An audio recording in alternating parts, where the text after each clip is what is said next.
Factory reset. Hey guys, and welcome back to my channel. I'm Sarah from Ugly Duckling House, and I'm so glad that you came back for part 2 of my DIY floating deck series. If you saw part 1, then you already saw the foundation and the framework and the flashing tape go in to help make sure that this is long lasting. But in part 2, we're covering the star of the show, which is the actual decking that goes on top. I do want to say a quick word of thanks to my sponsor, Wood It's Real. They have lots of helpful information available on their website, so definitely go check them out at wooditsreal.com. Alright, so we're going to pick up where we last left off from the last video and go ahead and get started. I decided early on in the design process that I wanted the decking to go on at a 45-degree angle. Thanks to my careful measurements during building the frame, my starting point was already set up. When testing the first board, I realized I needed to add a few more supports to the frame above the patio, so I did that first. I also measured an overhang of about an inch so I could later add decorative trim around the entire frame. The first few boards were long enough that I just kept them long. To attach each board, I used a specialty tool that I found that served two purposes. One, to give each board a 1/16 inch spacing in between, which is ideal for wood decking, and then two, to guide the screws at an angle so the deck looks fastener free.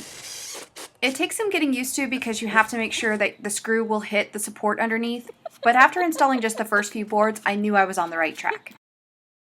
I should also mention here that there are lots more details about this and other tips included in my blog post on uglyducklinghouse.com in case you need clarification on anything I didn't cover in this video.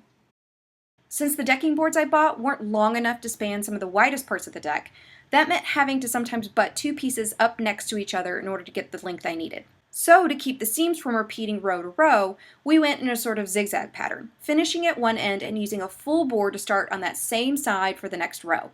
We used full boards whenever possible, and then the cutoffs from previous rows. What I liked most about using this installation system was that there was no pre-drilling involved. Plus, two bits came with the deck screws, so that meant we could each use an impact drive or a drill, and that sped things up considerably. Keeping each deck board straight and evenly spaced is a little bit of a challenge, especially during a rainy summer where there are multiple chances of the board warping before it's even installed. I found that the best way to keep the board from having too large of a gap was to tighten the fastener on the edge closest to me before tightening the fastener between the gap. That often meant moving the tool ahead to the next support and then moving it back to secure the side along the gap. In areas where two boards needed to butt up next to each other in order to form a seam, it was important to make sure both boards had sufficient support where they ended. I found that the simplest method was to pick where this meet point would be and then align the boards accordingly. I also found it best to square off each end with a speed square and my miter saw. That way the two pieces could match each other perfectly. After that, it really just gets repetitive until you get back down to single boards again. That part feels a little bit more exciting since the pieces needed are shorter and shorter.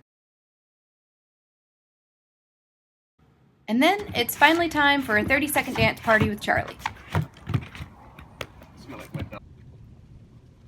Alrighty, so that'll do it for part 2. I know that we covered a lot and there's still more to come.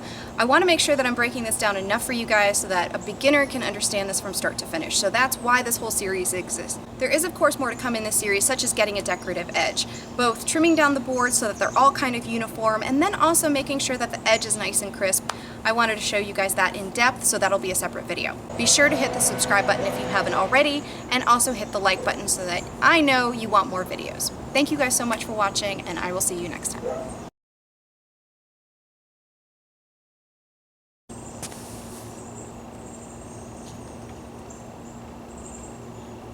And that'll do for part 2. Man, these birds are loud.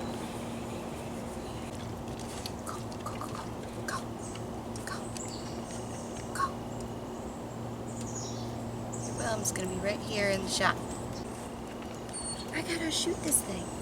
So, I think I see a video in my future about fixing this chair.